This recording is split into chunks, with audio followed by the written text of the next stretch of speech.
So, Ranger, the fishermen would, with the old system, would not earn so much because they can only keep one oyster out of 24, compared to the current system where they can keep all of the oysters. So it has like a drastical impact on their income, actually. Yeah, massive. But the point is, if we leave these smaller ones and they grow by, if we left them for one season, which is from October to March, so we would leave them, say, from March 2024, March 2023, all the way through to October 2023, because it's a closed period. We then leave them from October 23 to March 24, and we don't fish them. And we leave them again for the next summer until October 24. Those would have probably grown to those would have grown to those, and those would have grown to those.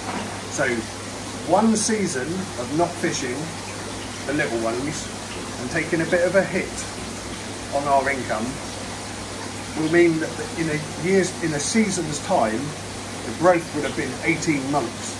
And by my studies, that's about 29% growth over 18 months.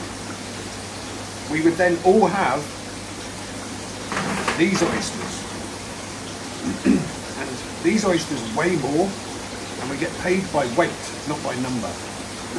So in a 10 kilo bucket, in 1 kilos, if these are 50 grams, there are 20 per kilo.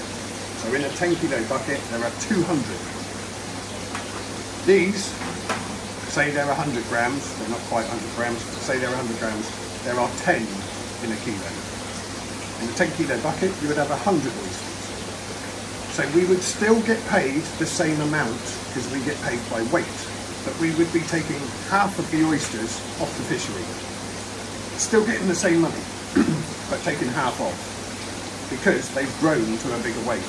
Now also, while they're growing, they're reproducing. And if you've got 24 oysters on the fishery, you're going to have, let's say, 24 babies created from them. If you only have 6 oysters on the fishery, you're going to only have 6 babies.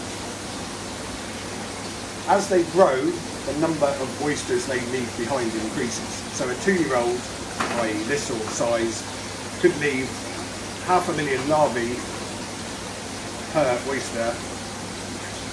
If you say half a male, half a female, so you've got 3, so that's 1.5 million. The survival rate, you've got 3 oysters that survive from that. From here, if you say half a male, half a female, 4-year-old, you've got 3 million, you've therefore got 6 that are left behind. So by leaving the small ones, A, they create more of a biomass, and B, they grow to a more marketable and edible size. Now I have no problem taking an oyster that may have left 1, 2, 3, 4, 5 babies behind. I have a big problem with anyone taking an oyster that may or may not have left 1 behind. Because we're taking all 24 off, you've got no babies. If we take 12 off, and 6 are, this sort of size, we might have 3 or 4 or 5 or 6 recruits. But then, if we leave all of these, we're going to have 12, 15, 20 recruits.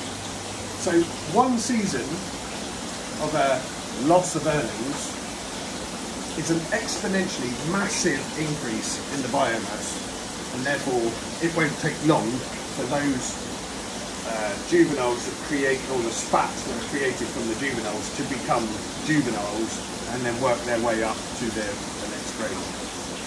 2 seasons, we'll have a fantastic fishery and we'll have a biomass that reproduces enough for us to take that stock out. And they'll all be lovely marketable oysters which chefs and consumers want. They don't want these ones. The only reason the oystermen sell these is they sell them to other merchants and other fisheries who then grow them on and sell them as their own product. Whilst they're growing them on, they may reproduce on their fishery, Well, they may die because of the change in salinity or environment. They don't really like to be moved, translocated from one area to another. And if you hammer the wild stocks from one fishery in order to support another fishery, you're really only creating two very small fisheries rather than two successful ones.